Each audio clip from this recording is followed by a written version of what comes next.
त्यांचा संवाद सुरू होण्यापूर्वी मी दोघांशी थोडा संवाद साधणार आहे, ज्यामुळे तुम्हाला अधिक चांगली माहिती होईल. दादा,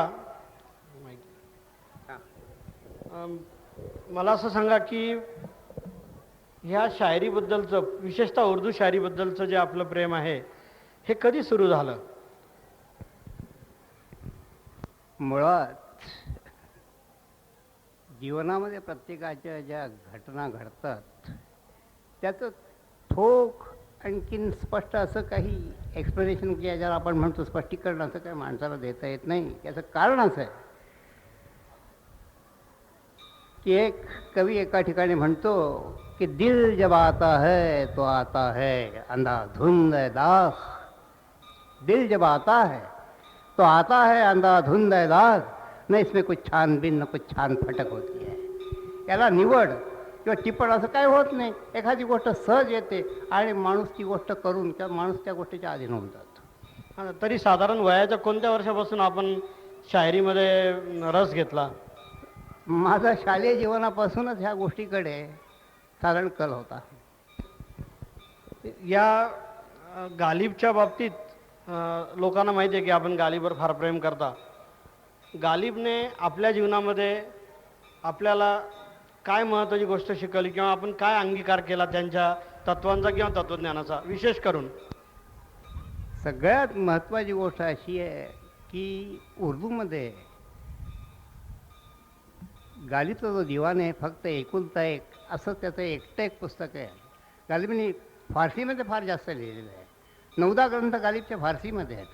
परंतु ह्या एका ग्रंथाने त्याला जी प्रसिद्धी दिली किंवा ह्या एका ग्रंथामध्ये गालिबनी जे काय आपल्या अनुभवाचं कथन केलेलं आहे त्याच्यामध्ये सबंध ब्रह्मांडाचा विचार आहे.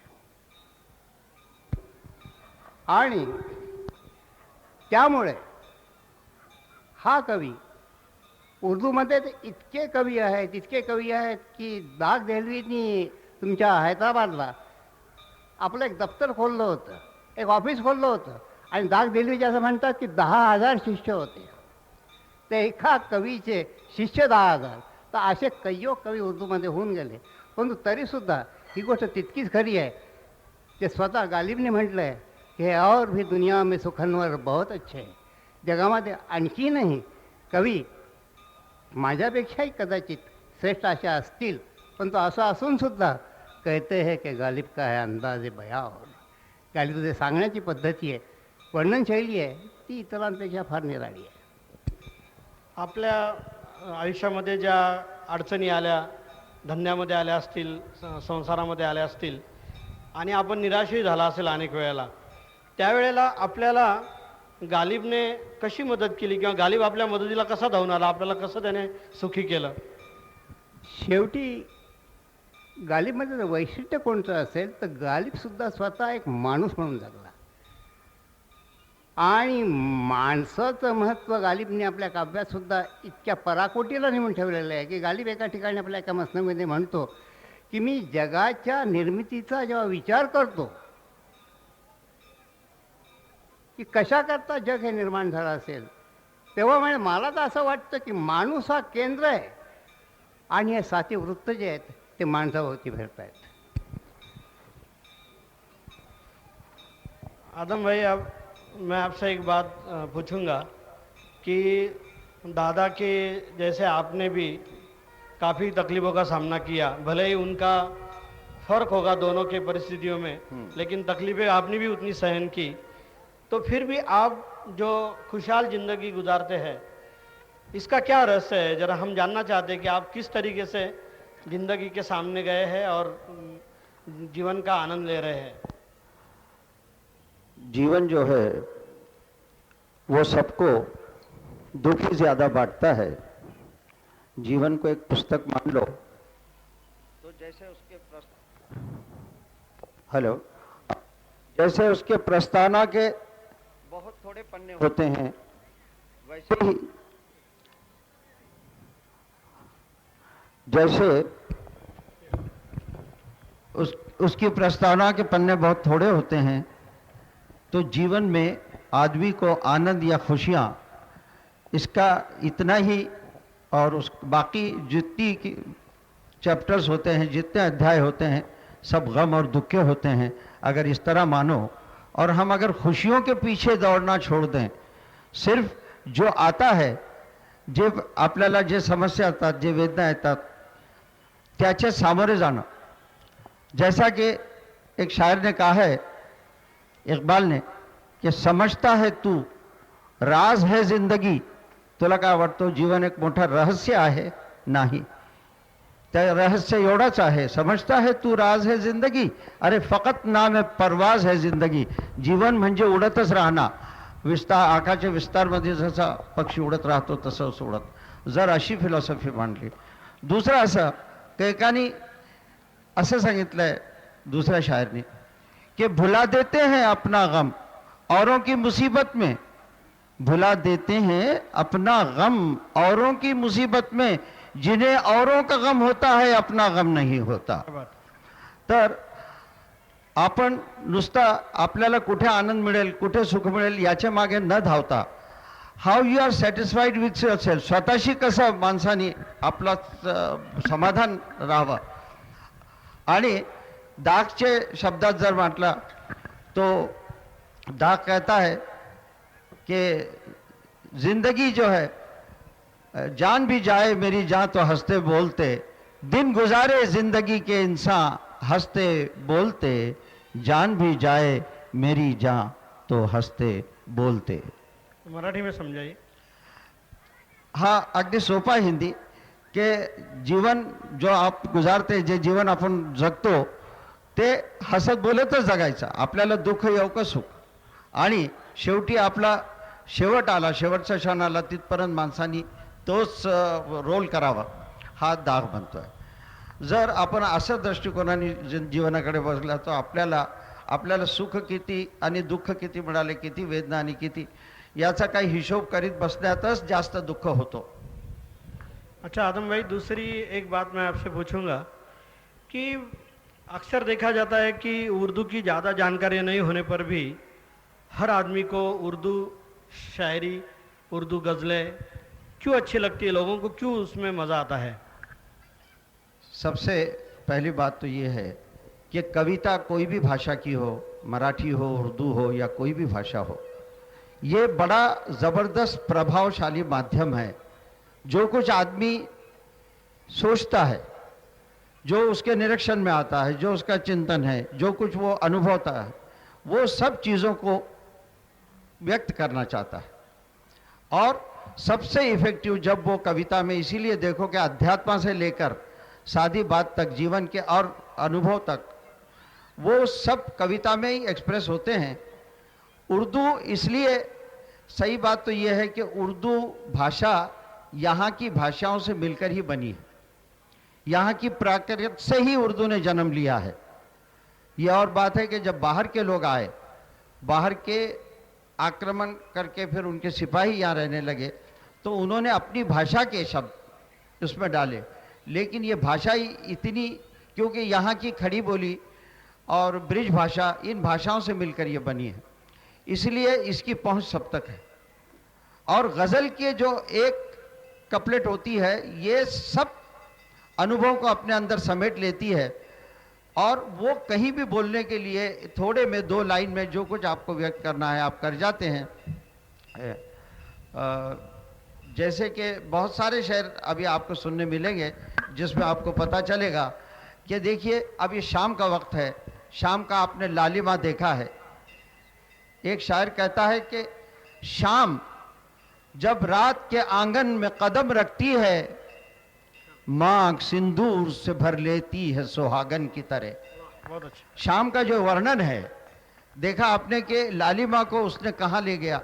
तो ये जो अपनी, उनका जो इमेजिनेशन है, जो उनकी कल्पना शक्ति है, वो भरते हैं. सुनिए बाबा, हाँ, आपने शाम की बात की, आता सूर्योदयाचं आपले अण्णाभाऊ साठे, मराठी दुसरी नापास, परंतु ज्यांच्या काव्यांनी मातंग समाजाला एक नवीन दृष्टी, एक नवीन दृष्टिकोन, आणि ज्यांच्या लिखाणावरती 5-25 मराठी चित्र निघाले, ते सूर्योदयाचं वर्णन करतात. ऐका, यांनी संध्याकाळचं वर्णन सांगितलं तुम्हाला. अण्णाभाऊ साठ्यांचं सूर्योदयाचं वर्णन ऐका. अण्णाभाऊ साठे म्हणतात, एक घटकाची होती आहे, घटकाची असते ती साधारण 24 मिनिटाची असते आणि 18 घटकाची रात्र असते.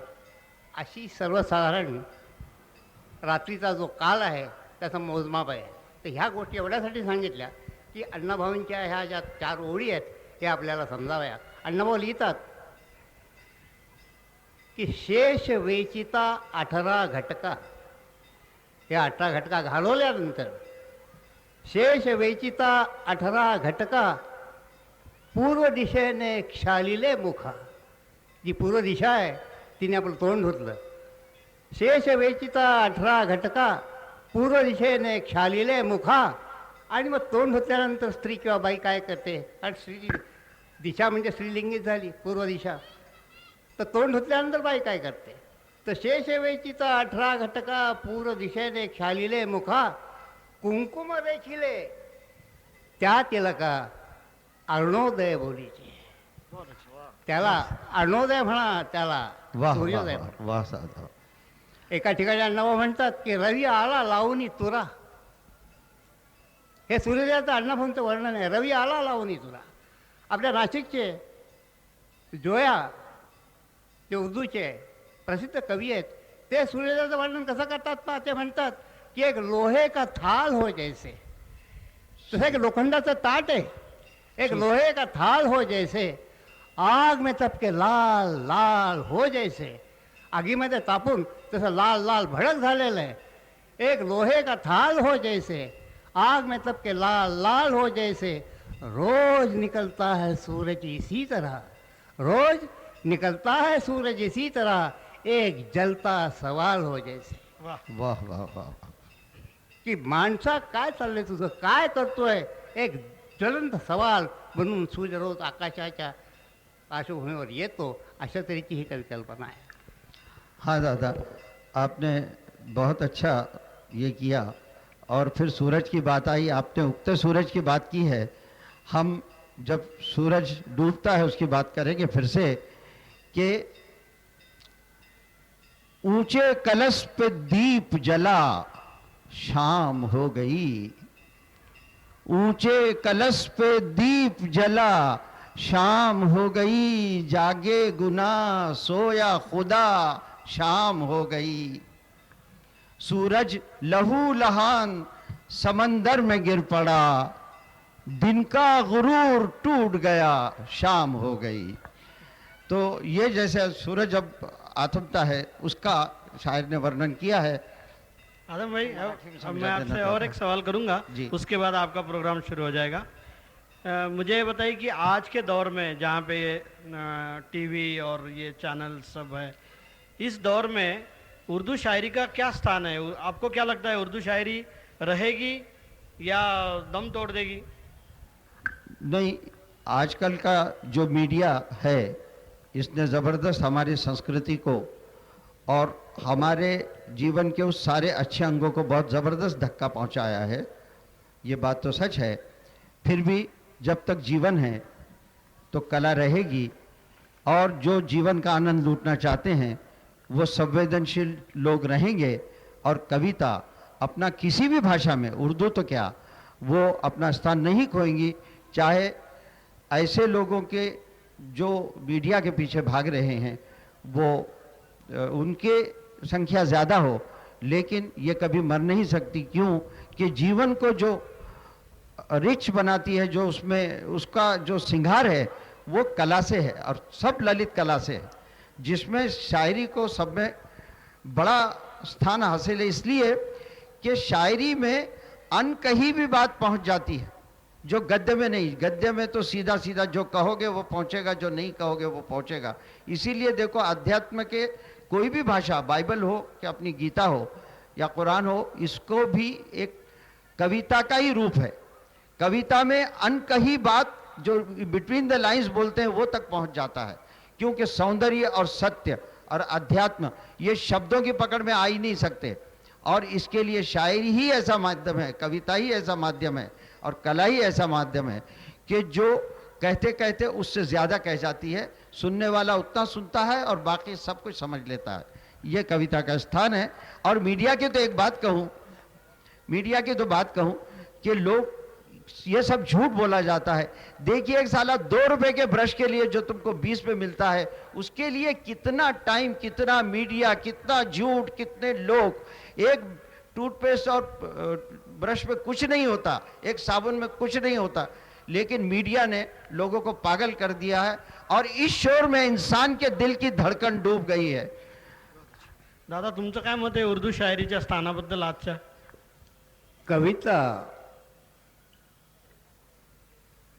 मुळामध्ये सगळ्या फिलॉसॉफीचा, तत्त्वज्ञानाचा जन्मच कवितेमधून झालेला आहे. तुम्ही जर सगळी उपनिषद जर पाहिली तर सगळी उपनिषद काय आहे? कविताच. तर कविता म्हणजे कोणत्याही भाषेतली असो, कविता अमर आहे. कविता कधीच कोणत्याही भाषेतली कोणतीही कविता कधीही मरू शकत नाही. या ठिकाणी आम्ही तुमच्याशी हलक्या फुलक्या गप्पा मारण्याच्या दृष्टिकोनातून खऱ्या अर्थाने आलेलो आहोत. आता एक हिंदीमधली आपल्याला, आपण कदाचित त्यांनी ज्या टी व्हीची आत्ता बातचीत केली त्या टी व्हीवरती तुम्ही ही कविता कदाचित ऐकली असेल. ते सुरेन शर्मा म्हणून जे दिल्लीचे कवी आहेत, त्यांची ही कविता आहे. एक 3 बंद त्या कवितेचे.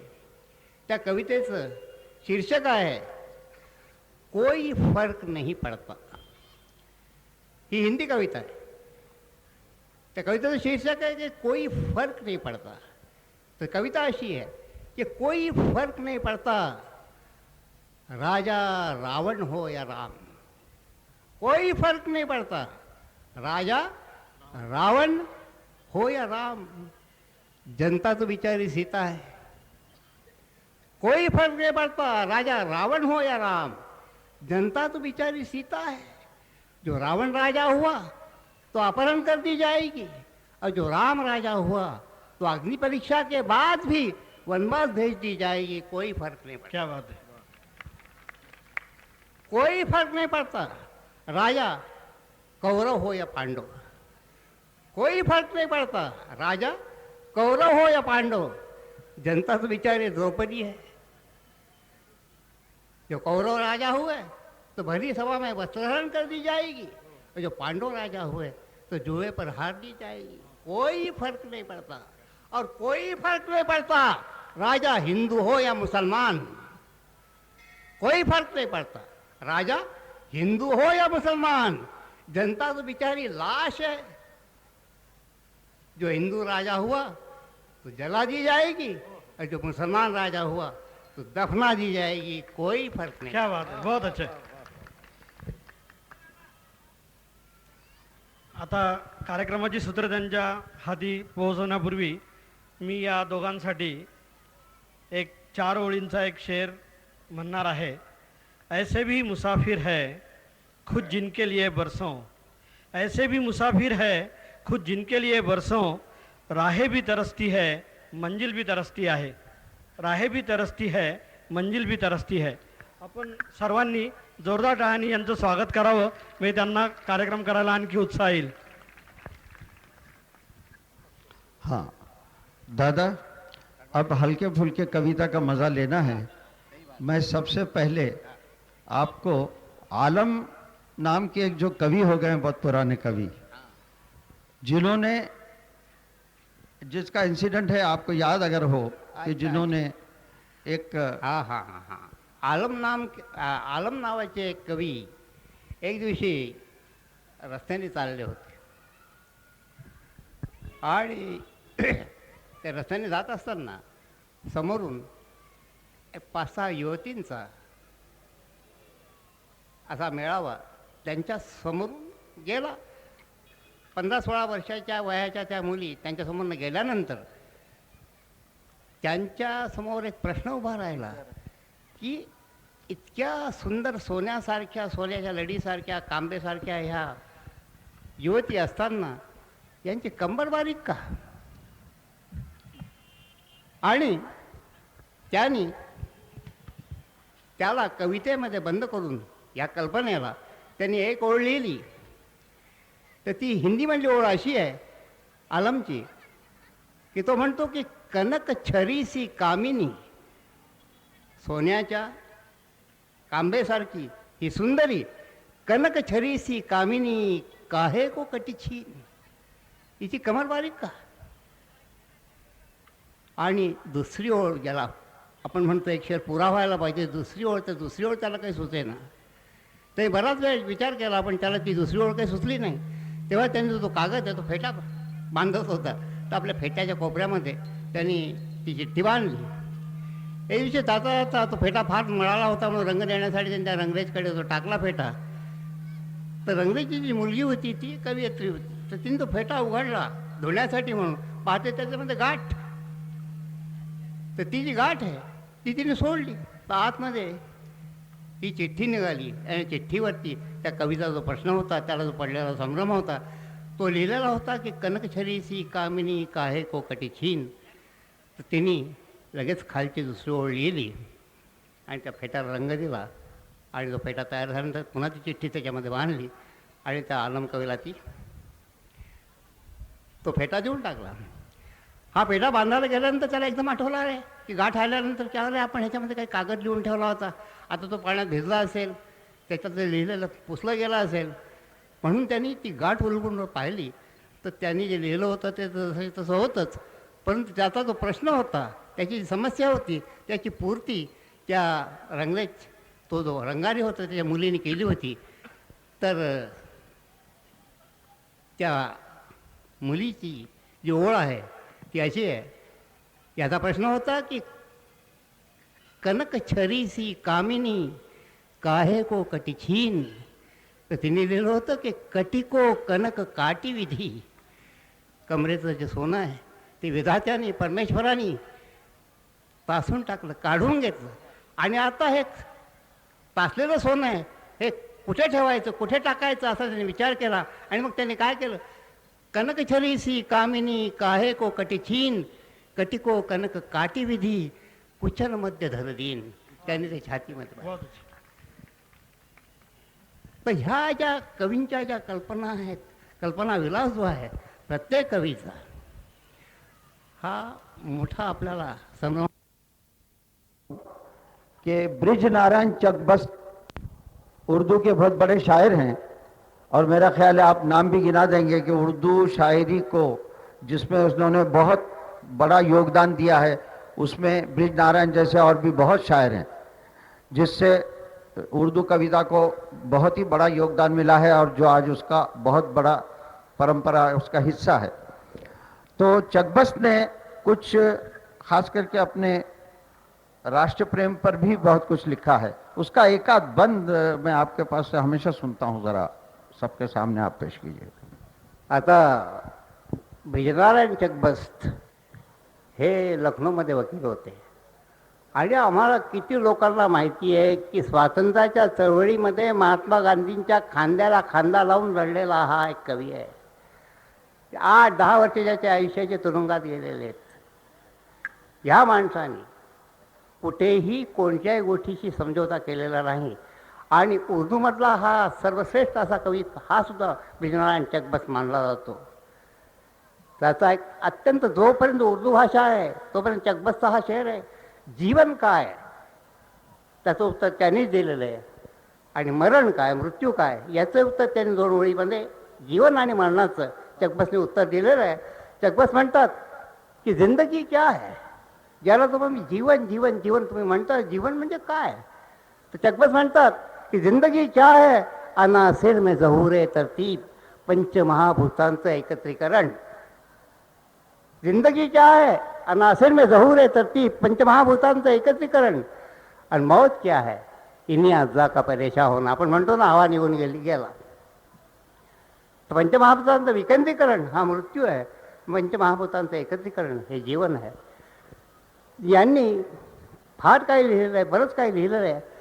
परंतु उर्दू साहित्याला यांनी सगळ्यात मोठं जर काही यांचं जर असेल योगदान, तर यांनी गोपालकृष्ण गोखले, न्यायमूर्ती रानडे, लोकमान्य टिळक यांच्यावरती मर्सिये लिहिलेले आहेत. मर्सिये याला आपण विलापिका म्हणतो. त्यांच्या मृत्यूनंतर जी विलापिका लिहिली जाते, शोकगीत ज्याला आपण म्हणतो, त्याला मर्सिया म्हणतात. तर टिळकावरती त्यांनी जो मर्सिया लिहिलेला आहे, कमीत कमी मला असं वाटतं काहीतरी 7-8 बंद आहेत त्याचे. परंतु मी तुम्हाला त्याचा जो शेवटचा बंद आहे, त्यांनी जो टिळकावर लिहिला आहे, ब्रिजनारायण चकबस्त यांनी, तो तुम्हाला ऐकवतो. ब्रिजनारायण चकबस्त त्यावर लिहितात की लाश को तेरे सवारे न रकीबाने कुहन. जुन्या विचारसरणीची जी मंडळी आहेत त्यांनी तुझ्या शवयात्रेमध्ये भाग घेऊ नये. लाश को तेरे सवारे न रकीबाने कुहन, याचं कारण असं आहे की ते जुन्याच पद्धतीने जातील. तो मंत्राग्नी द्या, त्याच्या कपाळाला चंदन फासा, काय त्याच्या अंगावरती आणखीन काय असेल नसेल ते जे काही आहेत ते उपचार करा. म्हणून त्या जुन्या मंडळींच्या, जुन्या विचारांच्या मंडळींनी तुझ्या व्यवस्थेमध्ये, शवव्यवस्थेमध्ये भाग घेऊ नये.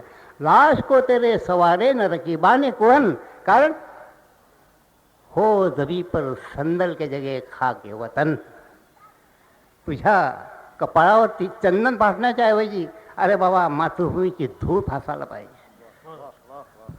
वाह वाह. लाश को तेरे सवारे न रकीबाने कुहन, हो जबी पर संदल के जगह खाके वतन. तर हुआ है जो शहीदों के लहू से दामन. मग शाल घाला, काय रेशमी वस्त्र आणा, वरती अंगावरती टाकाला, नको नको. चकबस्त म्हणतात की नको. लाश को तेरे सवारे न रकीबाने कुहन, हो जबी पर संदल के जगह खाके वतन. तर हुआ है जो शहीदों के लहू से दामन. हुतात्म्यांच्या रक्ताने जो ओला चिम्म झालेला कपडा आहे, दे उसी का पंजाब के मजलूम तुझको कफन. पंजाबचे पीडित त्या कपड्याचं तुला कफन देव आणि शोर मातम न हो. ही शवयात्रा निघताना ओरडणं, आरडणं, छाती पिटणं हा प्रकार नको. शोर मातम न हो, झनकार हो जंजीरों की, चाहिए कौम के भीष्म को चिता तीरों की. वाह, बहुत अच्छे. त्याला साधीची चिता नको, हा राष्ट्राचा भीष्म आहे काय, त्याला बाणाची चिता तयार करा. हे चकबस्त. चकबस्त के बाद दादा पुराने नहीं, मैं आगे बोलूँगा. कौन सा कलाकार दादा यहाँ नहीं चलेगी. दूसरा कुछ फरमाइए. भाई आज का जीवन कैसा इंसान गुजारता है, इस पर हिंदी है तो उर्दू के गज़ल के 3 शेर, उसमें अच्छी खासी हिंदी है. क्या आज का आदमी कितना परेशान है और कितना हारा हुआ आदमी है. प्यारे प्यारे युगों में आए प्यारे प्यारे लोग. प्यारे प्यारे युगों में आए प्यारे प्यारे लोग. इस बेचारे दौर में जन्मे हम बेचारे लोग. दौर म्हणजे काळ, ह्या काळात आपण जन्मलो. एक काळ होता ते किती सुखी लोग होते कि प्यारे प्यारे युगों में आए प्यारे प्यारे लोग. इस बेचारे दौर में जन्मे हम बेचारे लोग. हर चेहरे पर खींची हुई है थकन की रेखाएं. हर चेहरे पर खींची हुई है थकन की रेखाएं. जीत का एक पल ढूंढ रहे हैं हारे हारे लोग. भोर भई फिर सांझ भई, फिर भोर भई फिर सांझ. समय चक्र में घिरे हुए हैं हम हारे हारे लोग. बहुत अच्छे. दादा अभी आपको थोड़ा सा लोग आपको गालिब के साथ जोड़ते ही हैं. गालिब एक अच्छा शायर नहीं. मैंने आपसे पूछना चाहूँगा कि खाली शायर को करके मानते हैं या इससे ज़्यादा भी गालिब में आपने कुछ देखा है, तो उसके बारे में मैं आपको एक प्रश्न करना चाहूँगा कि सिर्फ वो अच्छा शायर था या इससे कुछ और ज़्यादा आपकी नज़र में था.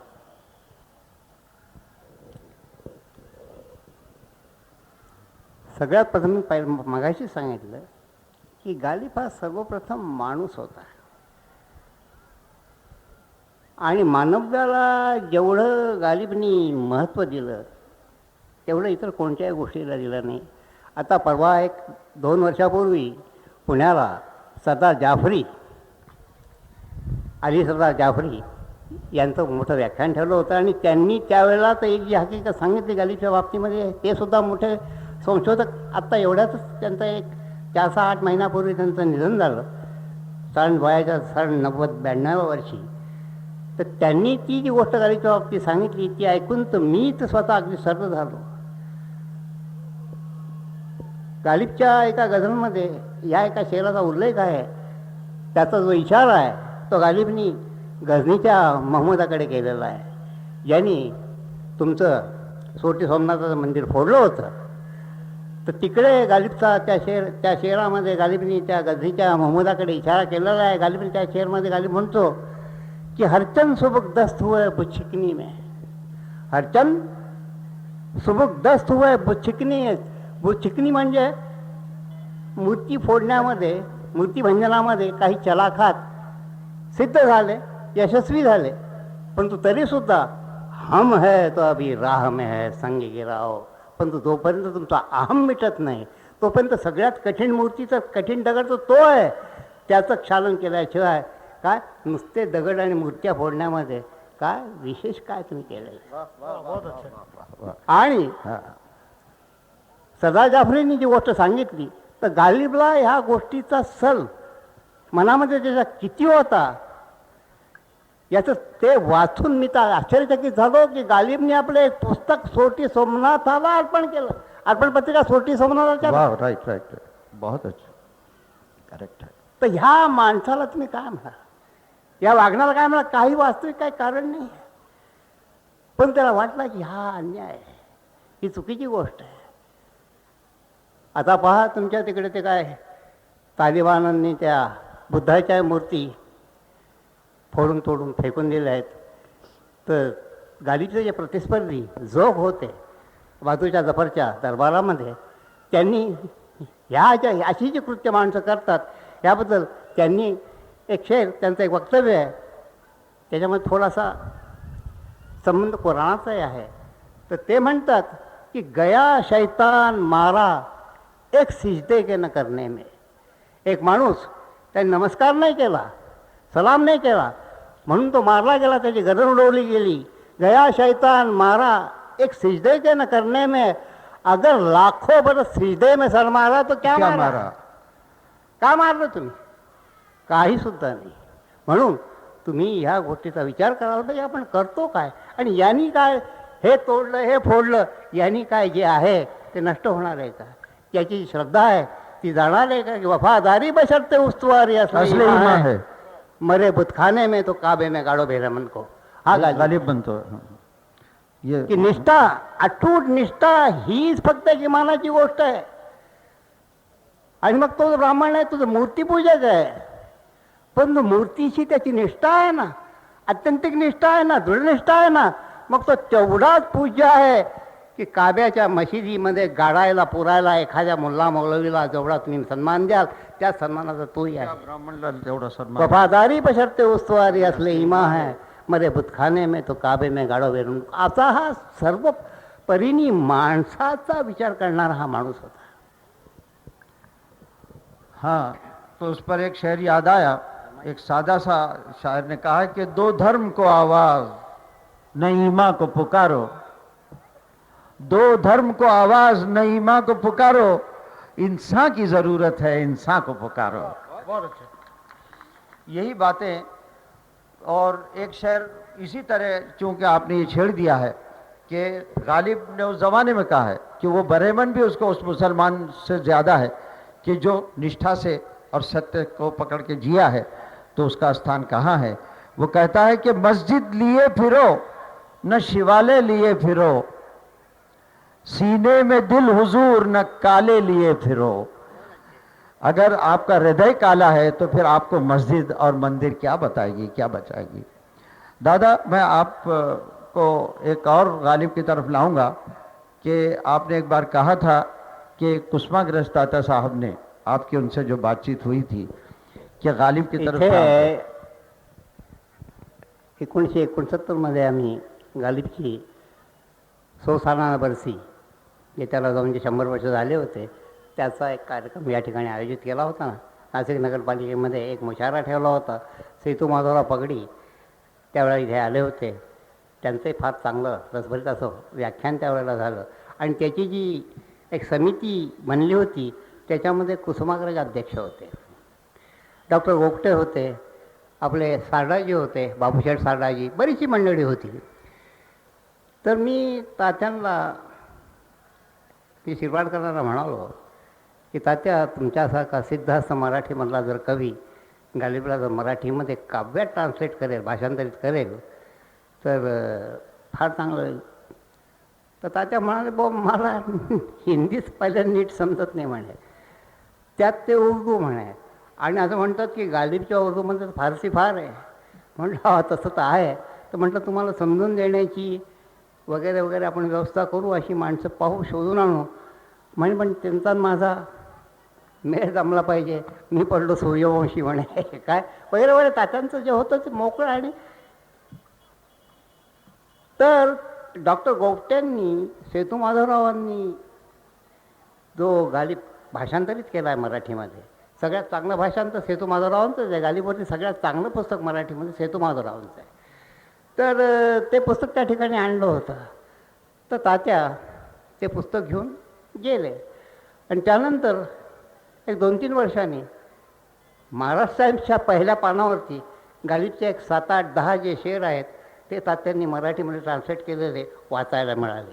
आता ते सगळे शेर काय माझ्या लक्षात नाही, पण त्याच्यामधला गालिबचा जो एक शेर आहे तो माझ्या लक्षात आहे. त्यांनी भाषांतरित केला मराठीमध्ये. तो असा आहे, रोम है, बराबर आहे बाबा, रोम है रक्ष उम्र, कहाँ देखिए हमें, न हाथ है बाग पे न पा है रिकाब में, न हाथ बाग पर है न पा है रिकाब में. तर गालिब म्हणतो की रोम है रक्ष उम्र, रक्ष याने घोडा, हा जो घोडा आहे जीवनाचा, हा जो वारू आहे, गालिब म्हणतो हा तुफान वेगाने निघालेला आहे. आणि हे जीवन ज्याने स्वीकारलेलं आहे, म्हणजे ह्या घोड्यावर जो बसलेला आहे तो माणूस, त्याची परिस्थिती काय आहे. तर त्याचं मराठी भाषांतर तात्यांनी केलेलं मी तुम्हाला ऐकवतो, म्हणजे तुम्हाला ह्या दोन्ही ओळींचा अर्थ कळेल.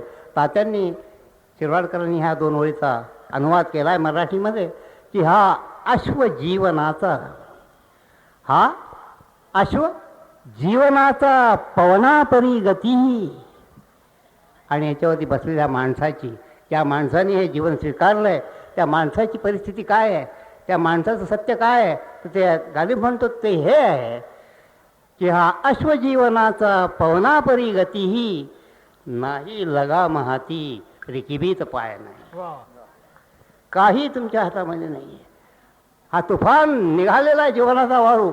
आता कुठे तुम्हाला पाडून देईल किंवा कुठे तुम्हाला ढकलून देईल, केव्हा तुम्हाला मला पहिलं तीराला म्हणजे खालच्या बाजूला पोचवेल याची काही गॅरंटी नाही. हा अश्वजीवनाचा पवनापरी गतीही, नाही लगाम हाती रिकिबीत पाय नाही.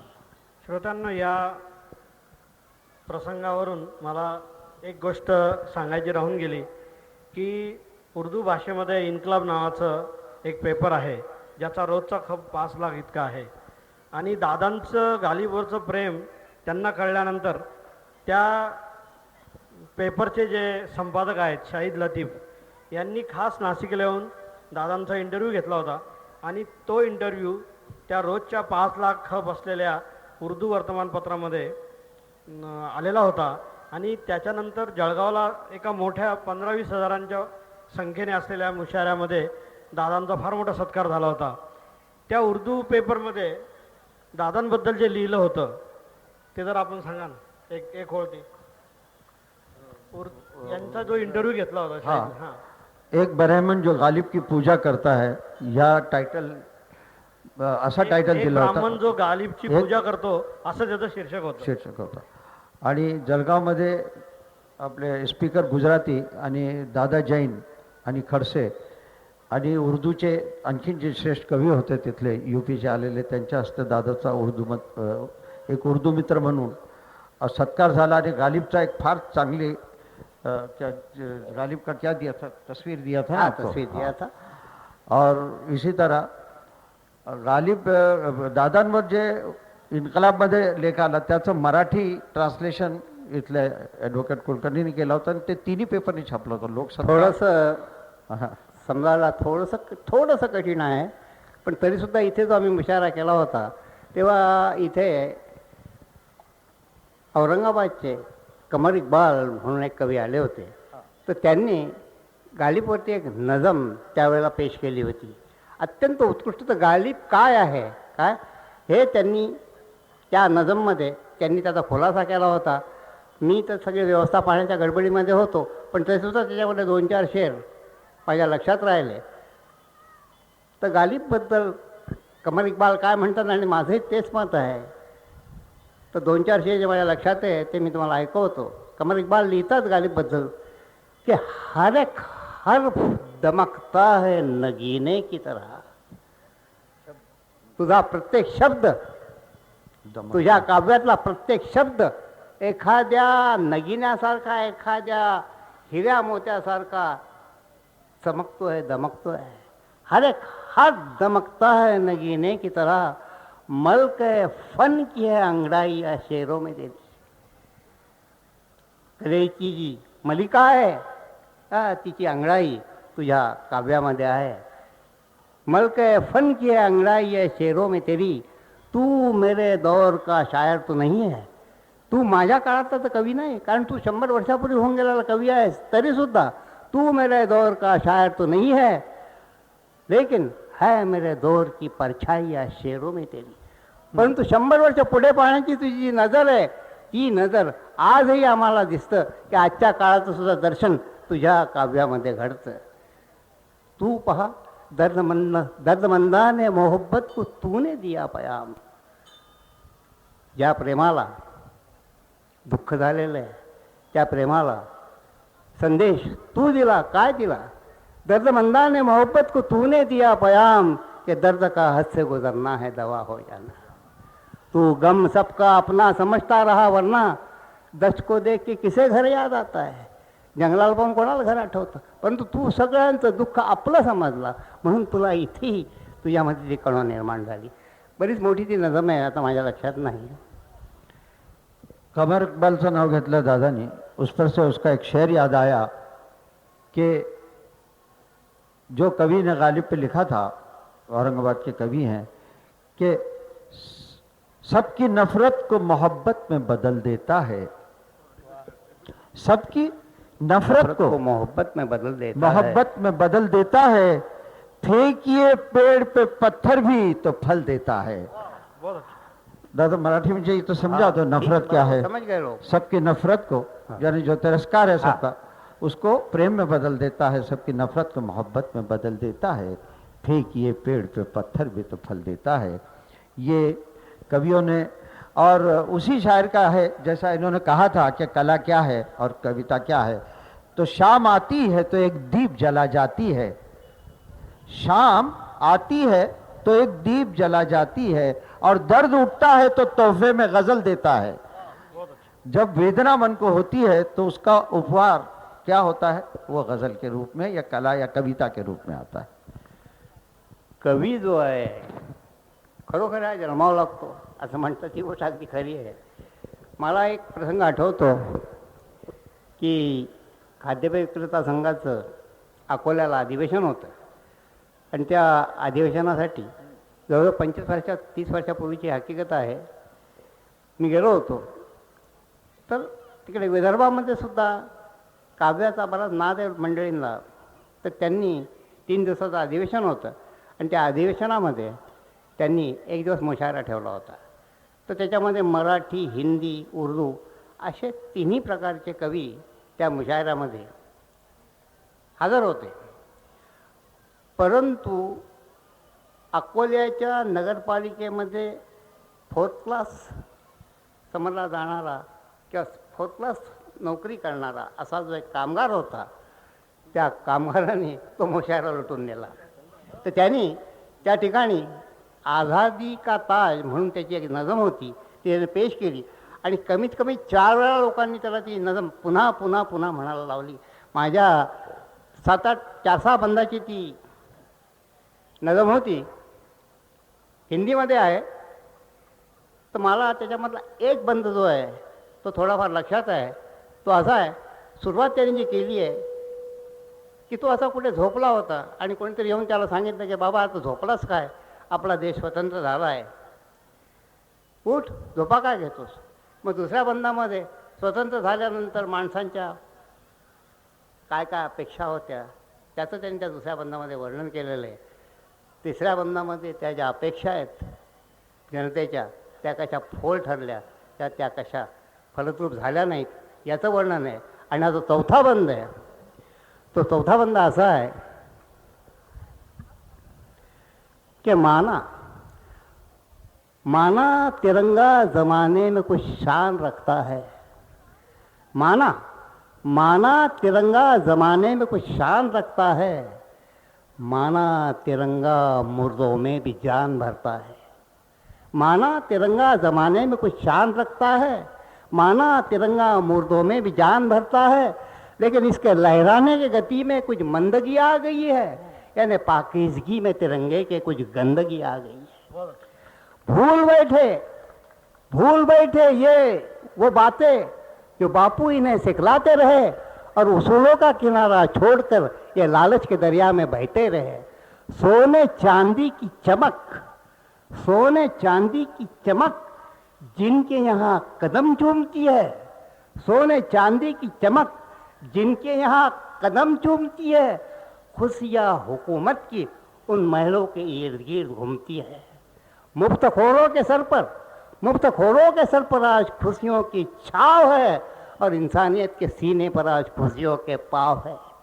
क्या इसीलिए चंद्रशेखर आज़ाद लड़ा था? क्या इसीलिए भगत सिंह फांसी पर चढ़ा था?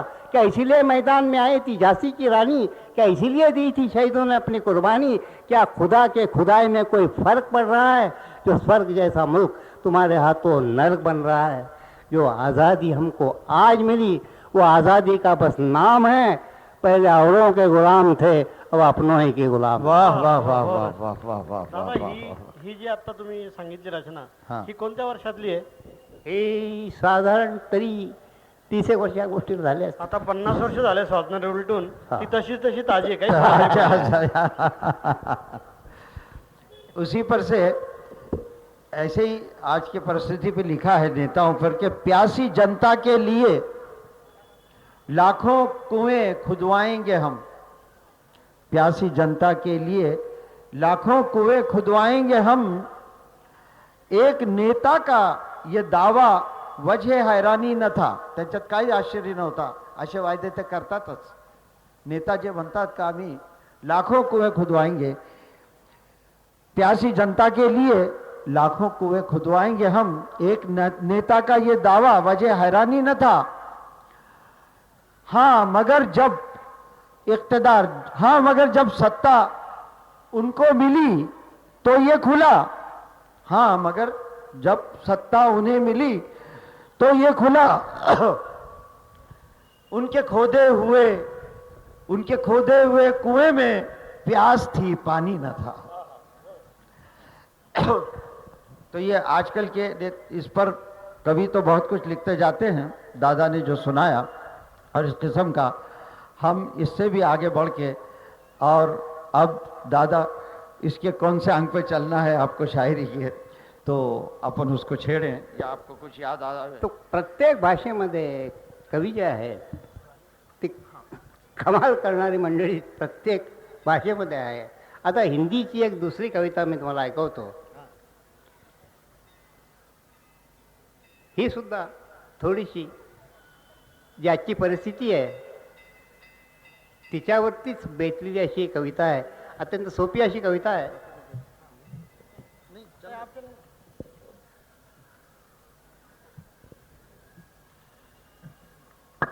तो दोघांमधला संवाद आहे. तो कवी लिहितो कि वे बोले, ते म्हणाले, वे बोले जहाँ तक नजर जाती है 50 बरस का एक अपंग बच्चा नजर आता है. 50 वर्षाचा अपंग मुलगा नजरेस पडतोय. हे 50 वर्षाचे आपले जे स्वातंत्र्याचे झाले त्या 50 वर्षाचा या ठिकाणी रेफरन्स आहे. 50 वर्ष होऊन सुद्धा आपण अजून अपंगच आहोत. जहाँ तक नज़र जाती है 50 बरस का एक अपंग बच्चा नज़र आता है, अपने लूंज हाथों को उठाने की कोशिश करता हुआ चीख रहा है, मुझे दलदल से निकालो, मुझे दलदल से निकालो, मैं प्रजातंत्र हूँ, मुझे बचा लो. दूसरा बंद है, जनता को नारे, लोकांना स्लोगन्स, जनता को नारे और काम वाले हाथों को झंडे थमा देने वाले वक्त के सौदागर. जनता को नारे और काम वाले हाथों को झंडे थमा देने वाले वक्त के सौदागर बड़े ऊंचे खिलाड़ी है, बड़े ऊंचे खिलाड़ी है, जो अपना भूगोल ढाकने के लिए राजनीति लपेट लेते हैं, जो अपना भूगोल ढाकने के लिए राजनीति लपेट लेते हैं. और रहा कॉमर्स, व्यापार, रहा कॉमर्स, तो उसे इनके भाई भतीजे और दामाद समेट लेते हैं. हमने कहा नेताओं के अलावा आपके पास कोई विषय नहीं है. हमने कहा नेताओं के अलावा आपके पास कोई विषय नहीं है. वे बोले क्यों नहीं, वे बोले क्यों नहीं. बूढ़ा बाप है, बूढ़ा बाप है, बीमार माँ है, उदास बीबी है, भूखे बच्चे हैं, जवान बहन है, बेकार भाई है, भ्रष्टाचार है, महंगाई है, 20 का खर्चा है, 10 की कमाई है, इधर कुआं है, उधर खाई है. वाह वाह, बहुत अच्छा. वाह वाह वाह. हमने कहा, उधर खाई है. हमने कहा बड़ी मुसीबत है. हमने कहा बड़ी मुसीबत है, जो भी मिलता है अपने बीमारी का रोना रोता है. हमने कहा बड़ी मुसीबत है, जो भी मिलता है अपनी बीमारी का रोना रोता है. वे बोले प्रजातंत्र में ऐसा ही होता है. वे बोले प्रजातंत्र में ऐसा ही होता है. हर बीमारी स्वतंत्र है, हर बीमारी स्वतंत्र है, दवा चलती रहे, बीमार चलता रहे, यही प्रजातंत्र का मूल मंत्र है. बहुत अच्छा. हमने पूछा क्या उम्र है आपकी. वे बोले 40 की उम्र में 60 के नजर आ रहे हैं. जो समझ लीजिए कि अपनी उम्र खा रहे हैं. जब से माँ का दूध छोड़ा है आंसू पी रहे हैं. बात जन्म से मरण तक आ पहुंची है. और राजनीति टोपी से, तेव्हा चरणदास आपले जे मुख्यमंत्री आपले पंतप्रधान होते, तो त्याचा रेफरन्स येते की बात जन्म से मरण तक आ पहुंची है, राजनीति टोपी से चरण तक आ पहुंची है. तो